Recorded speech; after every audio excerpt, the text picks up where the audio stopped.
What's up? So this is a long overdue video, for sure, but it's officially here. World War versus WW2 in terms of the maps. Alright, just to start off, here we go. We're going to start with a small map. We all recognize this map. It's called Dome. It was brought back in Vanguard, especially how they changed this entire middle section, but that's not the discussion for today. See, the reason that this map works is because, well, one, it's small, so it's quite easy to navigate around the map. But especially in other modes of this would be pretty chaotic and stuff. And yeah, it's essentially kind of like, what is it? People are pretty much just running down just to come to this middle area, or just, yeah, pretty much this middle area right here. It's almost like the same concept as Raid, essentially, where, at least in free-for-all wise, it's all going down to that middle area. So, yeah, that's why this map is quite beloved. That's why it's personally one of my favorite maps, at least from this game. This is chaotic, it's small, and it just works and shit. Alright, so we're now in the map courtyard. And now with this particular map, I want to talk about the actual details of this map. So if we just kind of walk around here, you can just tell from like details like this, and well, even that flag right there as well, that this is a Japanese map. But again, look at the details. You can clearly tell this is a Japanese type map because of their style, especially the actual structures themselves. This alone, this entrance, yeah, literally Japanese. Let's even walk over here. You know? Let's walk over here. See? Even these buildings right here, even this is also a very clear sign. It's huge entrance with a dragon head on top.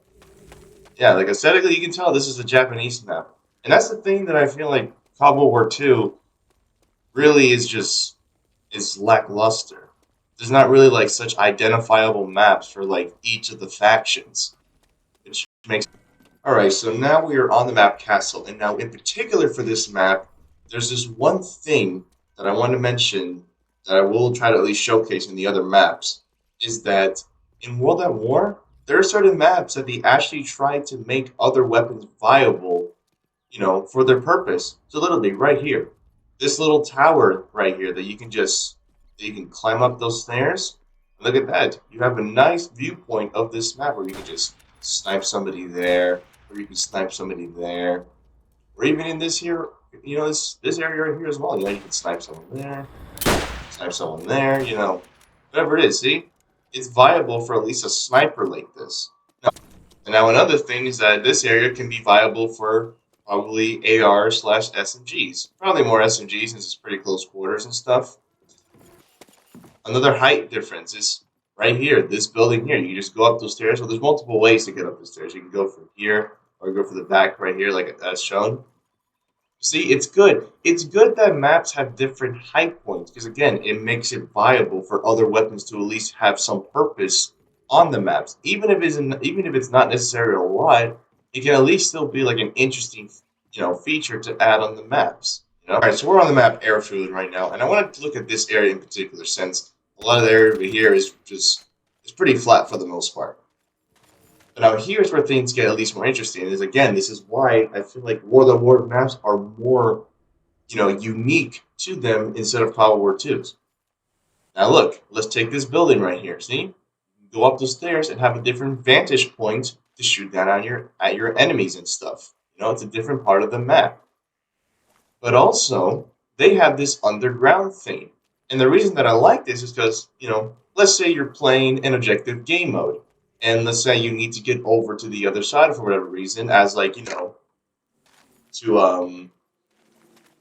to kind of counter them. That's why, and even though, there are times that people can just sit in here and you have to pretty much just be aware and hopefully that no one's here. But if you manage to actually get across, then you can be right here and then just flush them out, since you'd be essentially flanking them. See, it's those features like that that at least can make a map more interesting in the things that you can do. We're now on the map Hangar, and once again, you can clearly tell that this is some sort of hangar, particular with the Japanese, and you get to see all the planes and stuff. And again, it's details like that it makes at least the scenery look more believable to the World War II setting. Now, one extremely important detail that I want to mention is the reason why a lot of World of War maps are so beloved is that not a lot of them are just strictly 3 lanes. I don't have a problem with 3 lane maps. It's just the problem is that it can get boring from that perspective, and I can understand that. So let's take this spot for example. Let's say I spawn here, okay, and I walk out of this hut. Okay? I have the option to either walk forward or go to my right. Now specifically, let's go to my right. And if we get to this point here, see, this does not feel like a 3 lane map at all. You know, I can go down here, or I can go down here. But it's not like I'm forced to go down a specific pathway for that. I have options that I can go to. Let's say I want to go over here. No? Essentially, I'm just flanking around, but hold up. What's this? What is this little contraction here? I can fall down here and go down here if I want to. Like, see? I feel like I have more options to go around. Alright, so we're now on the map making. Now, one thing that I just want to say for this map is the fact that we're playing at night. I know it might not be necessarily the most, like, greatest detail of all time, but it's nice when a game actually likes to, incorporate different settings, different settings of time, which is why I really enjoy, Battlefield 1, because, you know, on whatever map that it is, the environment and the way that it is changes. Like one time you're playing, it could be sunny, but then the next time it could be extremely foggy, and then another time it could be raining. It's different settings like that add depth into it. And again, this and just before we go, again, look at this clear options here of different pathways that you can go. See, you have this option to go on this wooden type bridge. You can come up here and stuff in order to get here, or you can completely go under and actually walk through, the water. All right, so now we're on the map Nightfire. Again, another pure example of just the setting alone, a destroyed section of like some town, city, whatever it may be. Really destruction, lots of fire everywhere. You know, and got the German flag, or at least a German flag of it. Yeah, it's just batshit crazy, just representing, what the war was like, just pure. All right, we're now on World War II, in particular, Pointing Hawk. Now, this is the one map I will say it's like amongst the more interesting ones, at least in my opinion. Because you got like these trenches, which is it's kind of cool. I will admit, going for the trenches, close quarters and shit. I will admit it's cool in that aspect. But then now let's look at the actual map overview. See, like it's basically left, middle, and right. Like you're pretty much forced to go down those paths if you want to go in a particular area. Now we're on the map Saint Mary du Mont. Literally, this is a boring map. There's nothing interesting about this map whatsoever. And we're basically in some sort of, I guess, like German kind of like town. But like that's all it is. Like that's literally all it is. All right, now we're on the map Gustav.